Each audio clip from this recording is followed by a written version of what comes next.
I don't remember sexual harassment. These days you have a human rights industry in this country which is disturbing you. All the hardships we are going through at our places of work are part of the process. But some of you, instead of performing well, you want to start issues of harassment. I know they are. When I was a young reporter, you know, we would have the biggest daily newspaper would have about 12 pages. 12. That's a big newspaper. Most newspapers were 6 to 8 pages. Now, if in those 8 pages your story is to find space there, you might find that you may have to tip the desk editor, you the reporter, you may have to tip the desk editor something if the desk editor is not the one who sent you. Because you have only 8 pages. 8 pages, you are covering the whole nation in 8 pages. So to get space in that newspaper or outlet is not easy. Now, in the case of girls, many girls got smart and would they themselves entice the editors into some other arrangement which I don't want to elaborate. In order, but you understand me. Now, we never called that harassment. Today, let me tell you, with due respect to people who might have fallen a victim in the newsrooms, I don't dispute with that. I think most of the women journalists complaining about harassment are non-performers. Because I don't see how you have brought your work and you are still having a discussion with the editor in the dark. How? Eh? Just do your work, you will see what happens. But once you want to advance your interest in a different way. When I was acting manager at UBC, I used to see foolish girls coming to, then she sits across. I used to have an office where someone, then they sit and begin dancing with their legs like empty heads, trying to make you now begin thinking of her rather than. So most of the sexual harassment stories are from non-performers. Secondly, I want to warn all women journalists to accept the fact that being adults, some of their supervisors might admire them. That is a history, I mean, it's a material fact. How that person advances his interests is another matter. But the possibility that the editor may say, let's not blow things out of proportion. But when it comes to real harassment, please take action. But don't converse about it. Because what I see mostly is a conversation, our harassment, that they touched me here. Really? News desk, I wouldn't risk to venture into a territory where I'm only speculating. But judging from what I see on air, I think we have now handed over responsibility to the reporters to see what they will bring. And if we have time, maybe we can polish it up. I see many stories which lack the touch of an editor. But when they are news, I'm not disputing with the fact that they are news. For instance, as a keeper of the history of this country, I would attach a historical aspect to almost every story that will reach me on my desk. I would do that. If you say Okurut is using a camera of this type because UBC recently acquired cameras, I would show you a PD-170 and say 6 years ago, this is what they were using. Now that's the touch of an editor. But I see a lot of that missing. Just get there quickly. We don't have time. So you have information, but there's no value addition. There's very little value addition. Yes. Except when it is a feature story. Feature stories are good because they give time. Here you have Okurut does very good feature stories on UBC, Sigoa. They do thorough. But once you subject him to these 2 minutes, he has to follow to Anguye, and then life goes on. But I don't know whether that is a newsroom policy, because when you say editorial policy, that is big. It is a company thing. Then you might as well just ask, is the editorial policy followed? For example, I'm willing to bet some money and see if newsreaders still have scripts. I'm willing to bet some money. Hmm? I want to see whether people still have running orders when they are doing their work, because technology now seems to have taken over tact and art. Now it is machine yagambi. Oh yes, temunyigira, but I think that's the thing. No, in Uganda we have adopted a culture of securing territory first and then trying to find out what to do with the territory. The same goes to rights and freedoms. In many cases, we are very irresponsible with the freedoms we have, and we think that breach of those freedoms, even if it involves breaking the law, is part of our rights. In such a situation, you cannot legislate properly. Then you add a government that is also fond of appeasing people who break the law. This government of mine, they like appeasing people who go wrong and talk to them and massage them. So in the end, the atmosphere in which you are growing up in the media is not good for the future. I wouldn't say it is media council. Let me tell you, it is not media council which runs the schools of journalism. The schools of journalism have done their part. But what have we done when we are out in the field? That is ours, because they cannot keep following you everywhere. We journalists have struggled to keep government away from us as much as possible, not policing us all the time. And we've won those rights, including when we defeated Section 50 of the Penal Code, which penalizes publication of false news, meaning that publishing false news is no longer a crime in Uganda. It is just a mistake. Now, we would have celebrated that by making impeccable stories. No, we just get liberty to do whatever we want and call it news. So I wouldn't want to say it is media council, you Jawa. No. What is happening within you in your heart as a journalist? What do you want to put forward? Is anyone forcing you to do the wrong things you are doing? No. Recently, I was at one of the TVs and I made a confession. I said when I was in news director, I ate some bribes. And I did eat some bribes. I didn't boast about it, but I ate them. Okay? The response I got from some of you fools was to attack me. But I even gave you a warning about the danger of taking those bribes. Because you eat someone's money, you are committed to that person in a way you will never understand.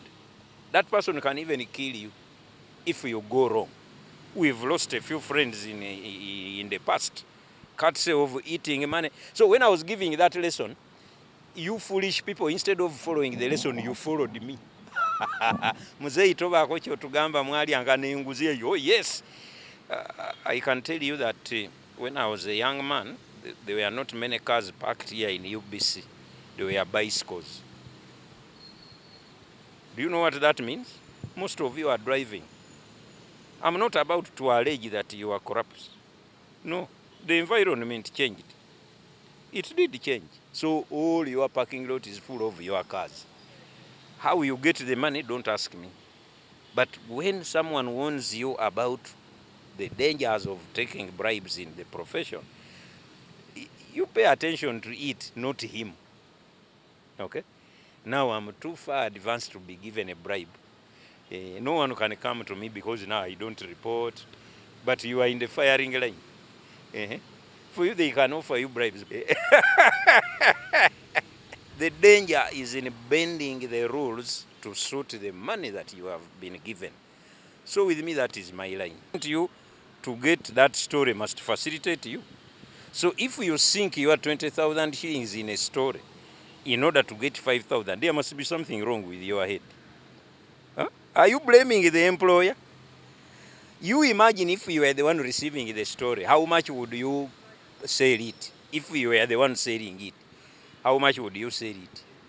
So I think at times we rate some of our work. You see, if you quantify the value of media work only in terms of money, and then you subject it to the rules that govern the economy, Tell me, you work at Star, UBC TV. Now, how much money does talking to me now bring into the company? You ask yourself that you talked to Mzee Owana for 20 minutes. How much money did it bring? So that you can now say, give me 10 million because I talked to, supposing you hadn't talked to him, what would the company lose? So let us learn that although we want to be paid well, we must put ourselves in the position of the one paying and ask, what is the actual monetary value of my story? You want to gauge it on what you put in. Who told you to put it there? Eh? You are the one who invested unwisely. You are 20,000 to collect 5. So they give you your 5. What has happened in that is that now the one whom you went to cover is the one who supplements money which you don't declare to your employer, do you? So for me, I don't want to discuss those things because I know they have been happening since Adam and Eve.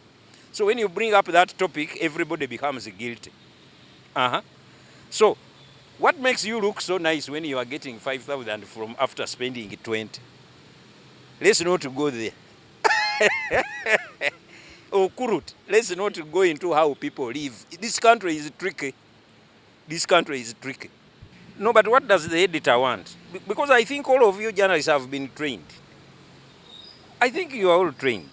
But what has the editor told you? For me, that's the idea. If you tell a reporter to bring the story immediately, they will bring it. If the deadline to you is more important than the content, you will get what you have asked for. So I'm not about to blame Jana. What mission did they give you? And how much time did they give you to do it? On the other hand, not many of you are interested in going to libraries. Even your language skills are very poor.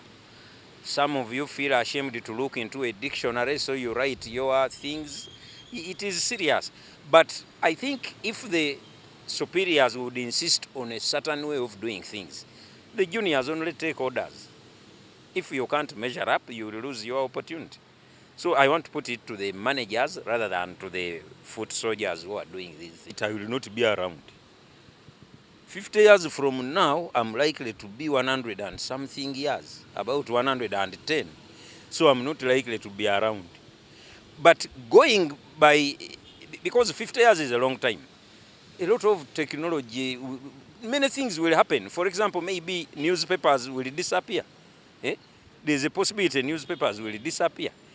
There's a possibility radio will not be the radio. So I don't want to speculate. But the principles of proper journalism cannot change. It is people who are thinking that technology should make them drop ethics. The ethics and the principles will remain the same. How you use or misuse them is what is going to change. That is all. You see, you people, you are going to cause yourself problems.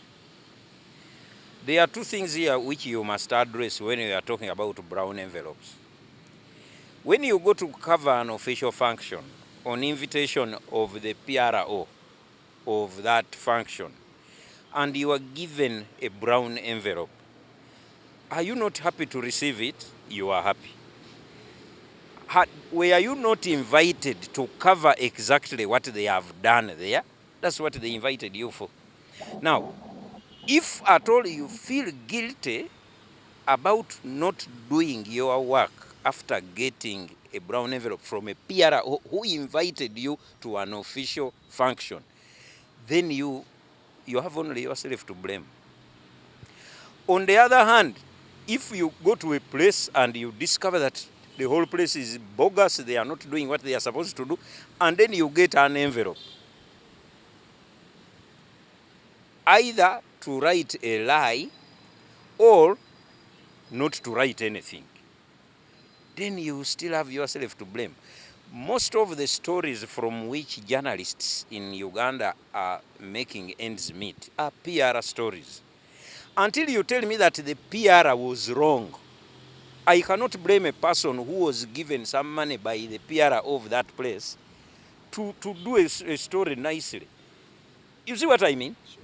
So for me, I think when you are paid to do wrong is what we must now address. But if in addition to the little money your employer gives you, the PRO of a certain bank whose dinner dance you attended gives you another envelope, I don't see the problem with that.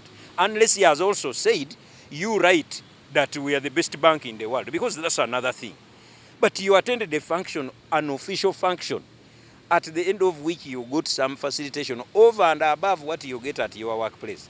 In hotels, it is called a tip. What's the problem with that? Unless you people want to feel like criminals all the time. A bribe and a tip are different things. Okay? What else do you want to know?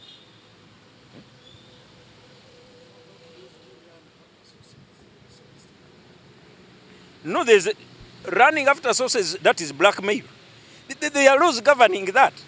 Once you start harassing a person over news that if you don't do it to kwabya, that is blackmail.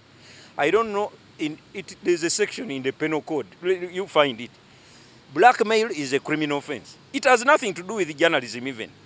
It is only you abusing journalism by securing the advantage of being a news gatherer, and instead of publishing the news, you are threatening people with it. That is blackmail and extortion. There are laws governing that. Even you, they don't interfere once you are arrested. You are a blackmailer, not a journalist. Finished.